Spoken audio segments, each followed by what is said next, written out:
Bonjour et bienvenue sur Fashion Africa TV. Je suis Tening Agnès, présentatrice de l'émission Fashion Old School to the New School. Dans cette émission, nous allons prendre une de vos pièces favorites, retourner à la genèse de sa création, en passant par son évolution pour venir aujourd'hui et voir comment elle continue à exister dans vos placards. Pour la pièce d'aujourd'hui, elle est passée d'un indispensable pour hommes à un bonus vestimentaire pour les femmes. Elle a subi beaucoup de modifications, mais la forme reste plus ou moins la même aujourd'hui. Nous allons parler de la cravate. Vers 1635, pendant la guerre des 30 ans, les mercenaires croates au service du roi Louis XIII portent une sorte de foulard noué autour du cou. Les Français adoptent cette mode et l'appellent cravate, une déformation de croate. La mode du port de la cravate en Europe paraît débuter pendant ce siècle. Elle remplace l'échabot en dentelle. La cravate est alors généralement plus large, une bande de coton ou de lin décorée de dentelle. Cette bande est enroulée autour du cou, nouée au devant en laissant pendre deux extrémités. À la fin du XVIIe siècle, la cravate devient un accessoire de mode.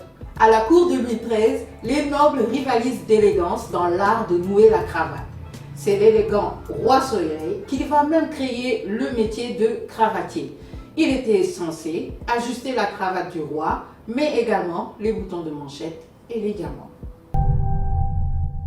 De 1800 à 1850, la mode de la cravate devient artistique, avec les nœuds très travaillés. Chacun crée sa version de l'attaché. On verra plusieurs sortes d'attachés et le nœud de cravate mis en avant dans plusieurs versions que nous connaissons aujourd'hui. Nous notons quand même que 4 nœuds seront très célèbres. Le nœud Windsor, le demi-Windsor, le simple et le petit. De 1850 à 1900, on voit le déclin de la cravate flamboyante.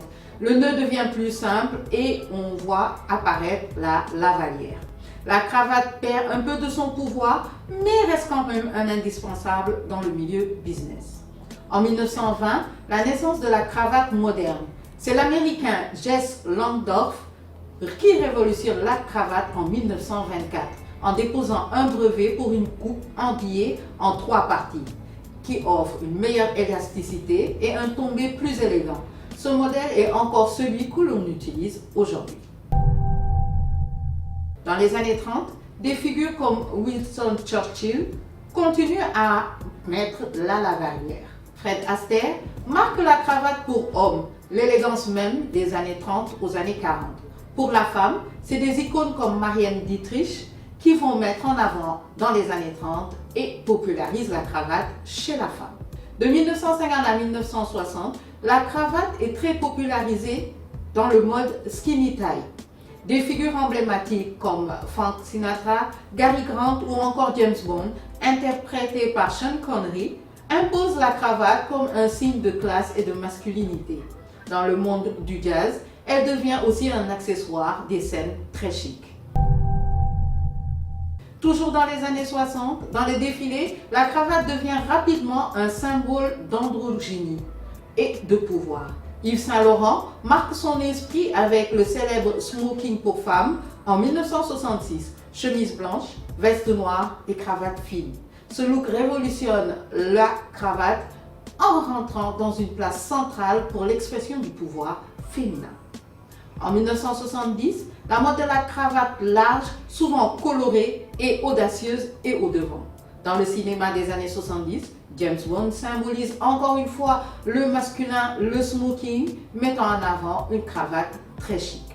De 1980 à 90, le retour du style très sobre, la cravate devient un symbole de pouvoir dans le monde des affaires. L'ère du Wall Street, pouvoir prestige de la cravate, devient un emblème du Power Suit. Des personnages comme Gordon Gekko dans Wall Street, Michael Douglas ou Donald Trump lui-même participent à l'image de ce pouvoir, souvent avec des cravates pour Donald Trump rouges ou à rayures. Dans les années 2000, émerge la cravate slim et des nœuds créatifs dans un mode masculin contemporain très attractif.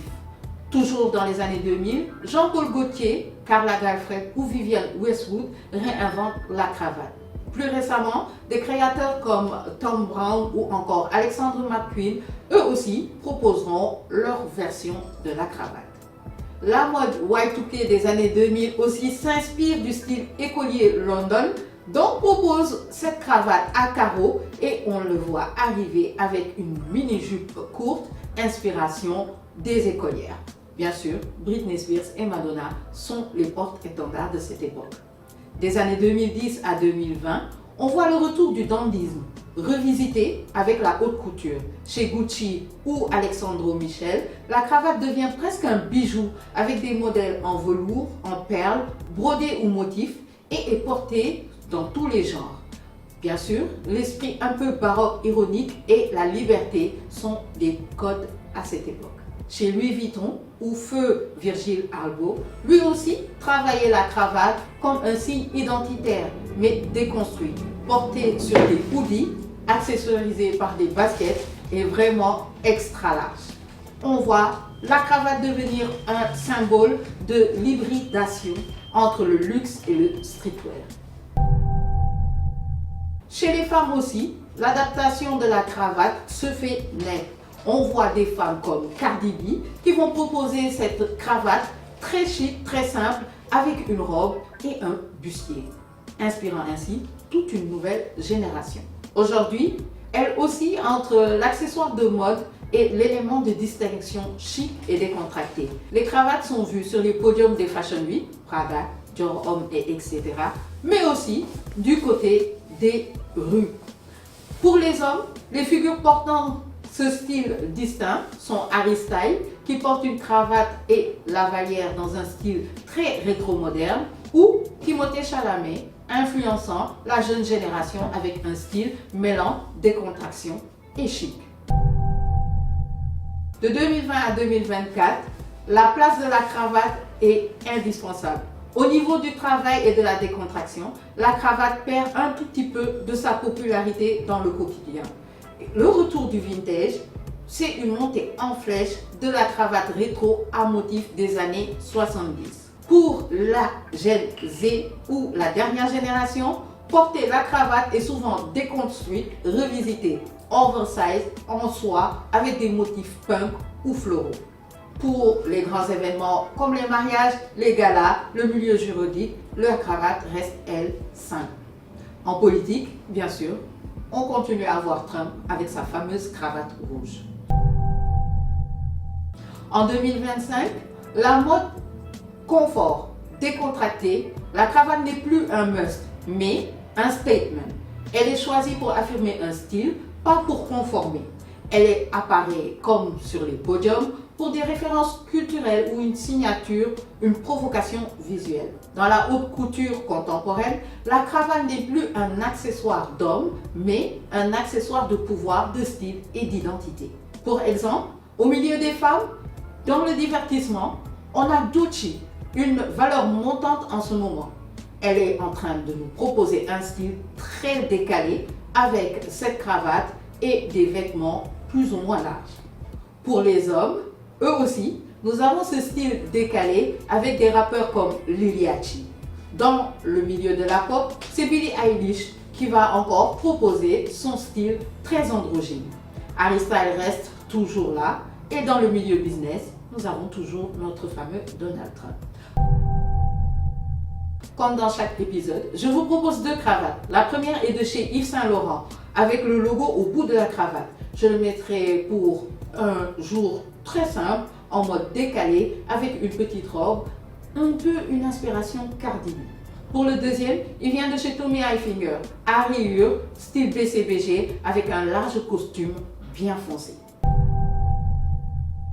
Voilà, c'était tout pour moi aujourd'hui sur la cravate. J'espère que vous avez appris quelque chose de nouveau sur la cravate et que vous en avez un dans vos placards. Je vous dis à très bientôt pour le prochain épisode sur Fashion Africa TV.